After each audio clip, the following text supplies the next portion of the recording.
Доксу часто критикуют за гендер-гэпы. Это вот такие подчеркивания в словах. Журнал использует их уже более 2 лет, и вот что об этом думают некоторые читатели и читательницы. Не приживется. Это уродливо. Мракобесие. Какая глупость и насилование языка. Честно говоря, при всем уважении, херней занимаетесь. Есть языковые нормы, и они созданы отнюдь не для ущемления женщины и ЛГБТ, а именно потому, что так проще. Очень больно глазам. Мне кажется, что это излишнее утяжеление текстов и фраз. Как вы думаете? Некоторые даже называют это доксовским новоязом или, мое любимое, дохуязом. Так почему же Докса так пишет? Потому что мы ненавидим язык и любим над ним издеваться? Или есть еще какие-то причины? Меня зовут Ника, и в этом видео Докса расскажет вам, что такое гендер-гэпы и зачем они нужны. Дисклеймер. Феминитивы и гендер-гэпы — это разные вещи. Их часто путают, но нет, это разное. Феминитивы — это женская форма слова, и она выглядит вот так. Маскулинитивы, соответственно, это мужская форма слова. Она выглядит вот так. А вот это слово с гендер-гэпом. Гэп по-английски — это пробел. Поэтому это еще называют гендерным пробелом. Пробел обозначается вот этим нижним подчеркиванием. Так в чем же разница между вот этим словом и вот этим словом? Ну, смотрите, это режиссерка Грета Гервиг, это режиссерка Хлоя Джао, это режиссерка Селин Сьема. Вместе они режиссерки. Но что, если мы говорим обо всех людях, которые занимаются режиссурой в целом?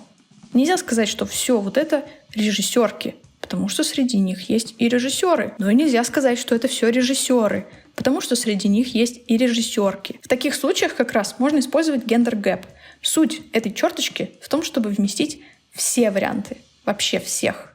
Excuse me. Вы можете возразить, что это все не нужно, что слова студенты и режиссеры, они уже нейтральны и универсальны и вмещают в себя всех людей любых гендерных идентичностей. Действительно, если студенток еще можно назвать студентками, то стоит им смешаться с людьми других гендерных идентичностей, как они превращаются в студентов. Все потому, что в русском языке мужской род считается нейтральным и универсальным. Когда мужчина и все мужское считается базовым, нейтральным и универсальным, это называется андроцентризм. Андро из греческого — это и человек, и мужчина. То есть буквально все крутится вокруг мужчины.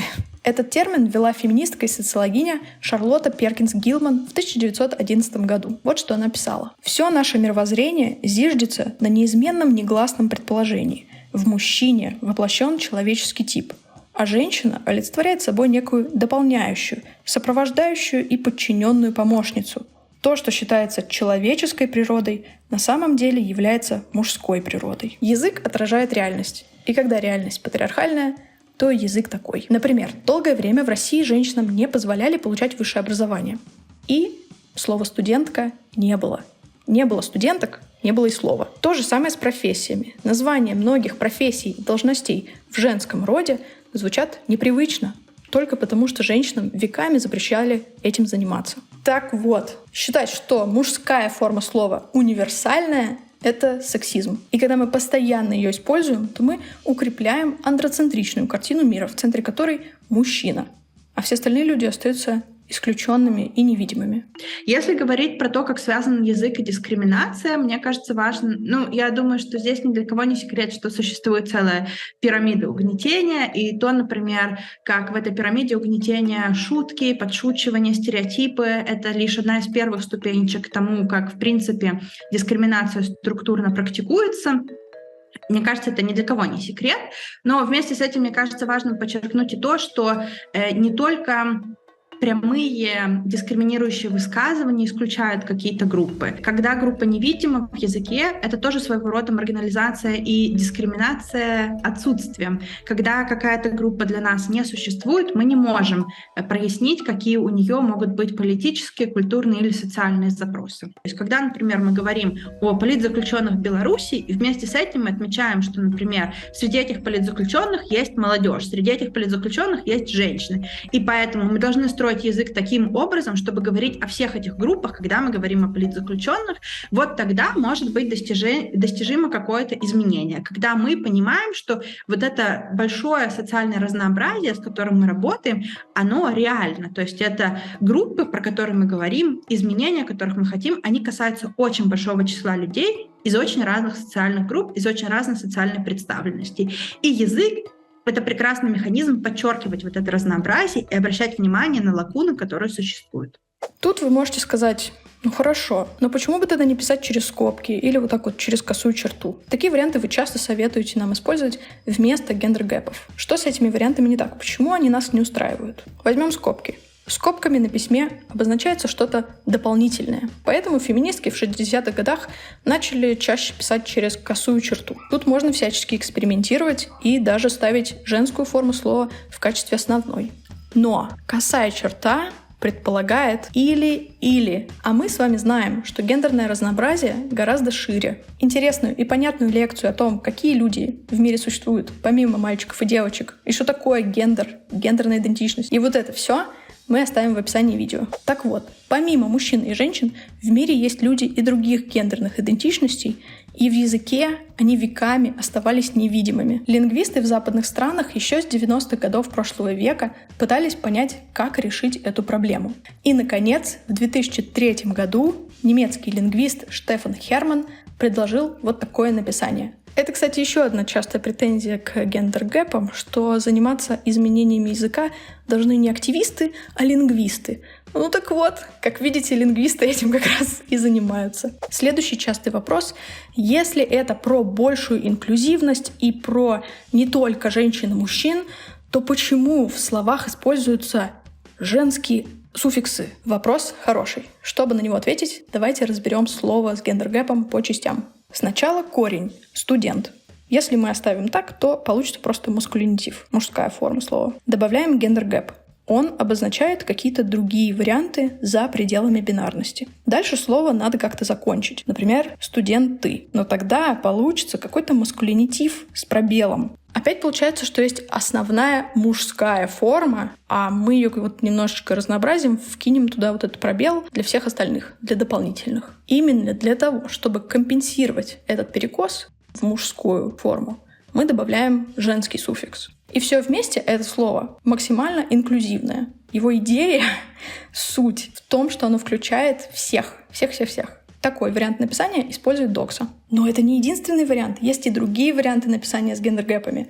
Например, можно писать так или вот так, когда вместо привычного слова в мужской форме в основу ставится слово в женской. Или вообще вот так. Для Твиттера это не подходит.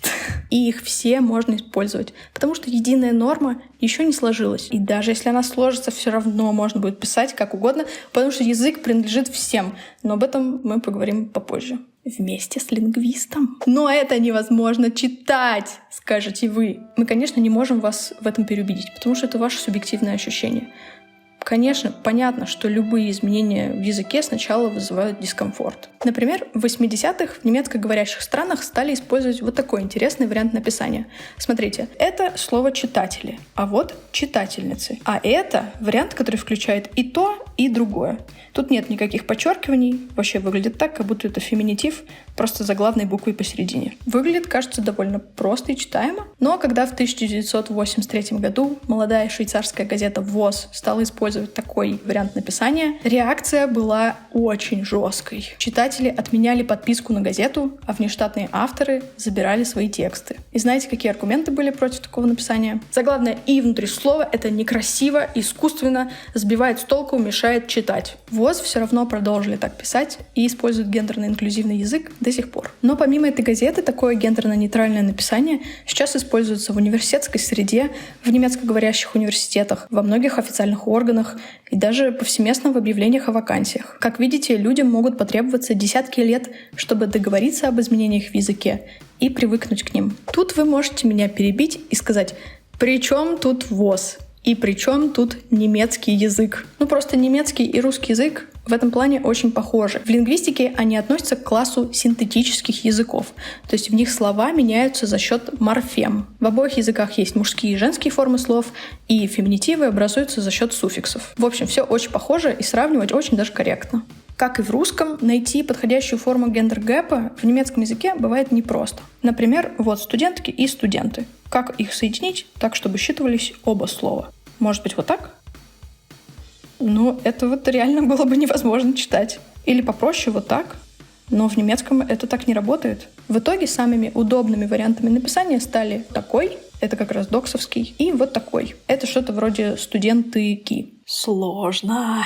Мне кажется, гендерный пробел за счет того, что гендер-гэп, за счет того, что он усложняет визуально восприятие языка, он как раз-таки очень хорошо обращает наше внимание на отсутствие некоторых идентичностей, некоторых людей в речи и в дискурсе, в котором мы существуем. На самом деле я вижу большой в этом потенциал активистского искусства в языке, потому что буквально одним маленьким пробелом мы указываем на очень большую политическую и социальную лакуну. А именно мы задаемся вопросом, так а куда же в языке попадают гендерно-вариативные люди? Окей, если ты не говоришь о себе, например, как о женщине или как о мужчине, какие языковые опции тебе остаются?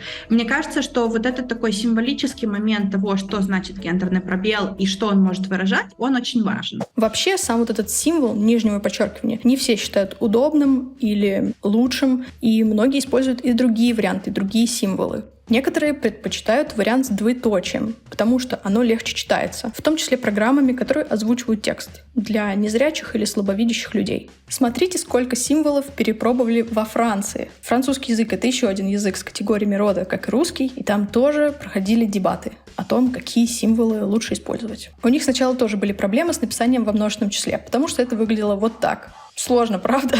Когда мэрия Парижа стала использовать эти точки в качестве гендерных символов и в 2021 году поменяла мемориальные доски, консервативная организация по защите французского языка подала на мэрию Парижа в суд. В итоге консерваторы проиграли. Сейчас во Франции придерживаются в основном вот таких вариантов. В общем, как видите, этот вопрос все еще актуален, и готовых, идеальных решений для какого-то суперудобного для всех написания не существует.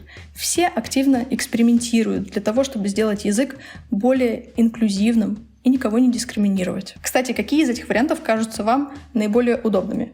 Какие вам больше нравятся? Напишите в комментариях. Да никакие неудобные, хватит заниматься фигней, игнорировать реальные проблемы. Для меня очень важно планировать холистически и понимать, что на самом деле социальные проблемы и вызовы, с которыми мы сталкиваемся как активистки, они все взаимосвязаны. Не будет никакого гендерного равенства для всех, если мы только будем говорить о проблеме домашнего насилия. Даже если мы будем говорить только о проблеме домашнего насилия, и мы все в каком-то феминистском кругу определимся, что это и есть наиболее важная проблема, с которой мы все хотим работать, дискриминация на рынке труда, трансфобия, не знаю, сексуальные преступления в отношении женщин, дискриминация на улицах. Это все никуда не денется, даже если мы все будем фокусироваться только на одной проблеме. К сожалению, в патриархате социальные проблемы все взаимосвязаны, потому что они глубоко уходят корнями в структуру угнетения. И для того, чтобы работать со структурами угнетения, мы должны работать во много полей сразу. Мы должны работать и с языковой репрезентацией, мы должны работать и с визуальной репрезентацией, мы должны работать на уровне законодательства, на уровне изменения общественных норм и установок. И только тогда, когда работа происходит во всех этих полях сразу, какое-то реальное устойчивое изменение возможно. Следующая распространенная реакция на гендер-гэпы — это никогда не закрепится в языке, потому что это навязано искусственно. Когда речь идет про какую-то социальную группу людей, которая подвергается дискриминации, но это очень большая натяжка сказать, что у них есть возможность навязывать что-то. Есть две группы людей, у которых есть действительная власть, у кого есть деньги и те, кто могут там нанять кого-то или нанять на работу, в зависимости от того, как говорит человек. Или у государства, у которого есть монополия на насилие или зачастую монополия на информацию. Через них могут проводиться изменения сверху, будь то запреты или навязывание того, как какое-то явление можно или нельзя называть. Когда речь заходит о языке, мы все являемся в той или иной степени знатоками языка, потому что мы носители этого языка. И в моем представлении о справедливом мире наше мнение об этом языке имеет одинаковый вес, потому что мы одинаково участвуем в процессе создания языка, всего сказанного, всех текстов, которые воспроизводятся в данный момент. Бог не спустился на землю там со скрижалем, на котором было написано, что вот феминитивы — это плохо. Но языковые нормы, если, может, слово «случайный» не совсем самое подходящее, но они арбитрарные, они выбраны просто какими-то людьми. Да, они выбраны лингвистами, но лингвист — это тоже просто человек, у которого есть свой взгляд на мир, на предпочтения и и негативное отношение к каким-то явлениям, позитивное к каким-то другим.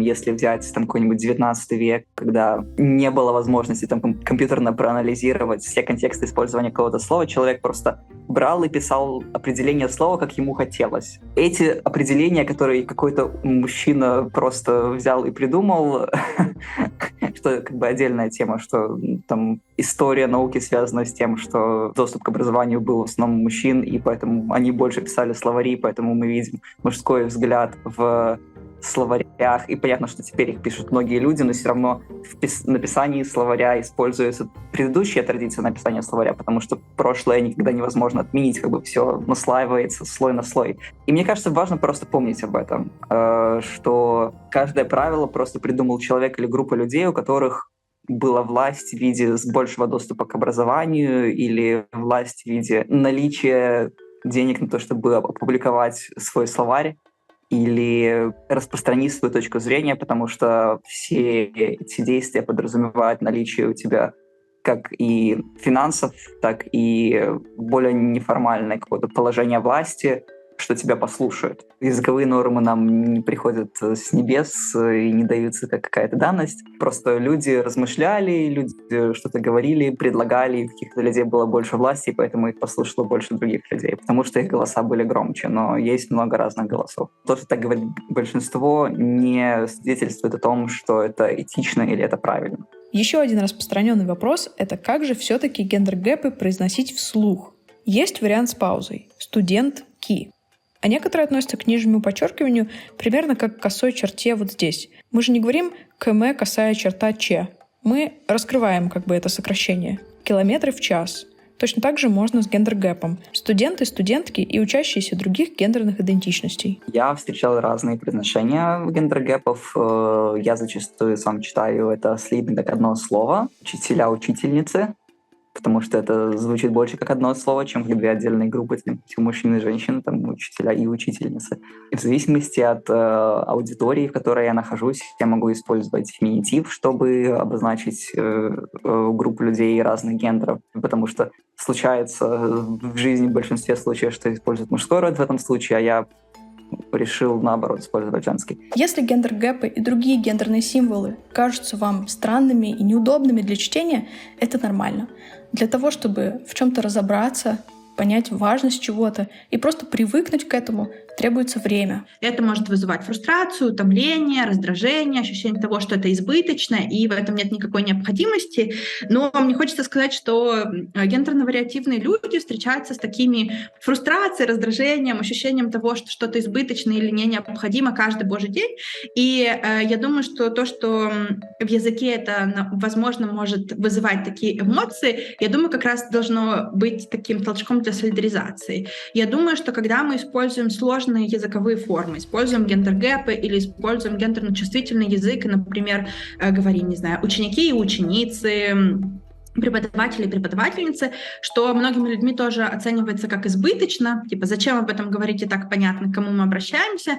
Я думаю, что это возможности для дискуссии и обсуждения, почему действительно важно эту репрезентацию выносить вперед, и почему мы живем в таком обществе, где нам необходимо предпринимать осознанные конкретные действия для того, чтобы делать видимыми этих людей. Потому что если мы этого делать не будем, эти люди останутся маргинализованными, невидимыми, исключенными из пространства, в котором мы находимся. Для нас инклюзивность — это большая ценность. Нам важно бороться с гендерной бинарностью и делать видимыми людей с разными гендерными идентичностями, потому что они существуют в мире, а значит, должны существовать и в языке. Спасибо за просмотр, подписывайтесь на наш канал, а также подписывайтесь на нас на Патреоне. Поддерживайте, пожалуйста, нашу работу, это очень сильно нам поможет работать.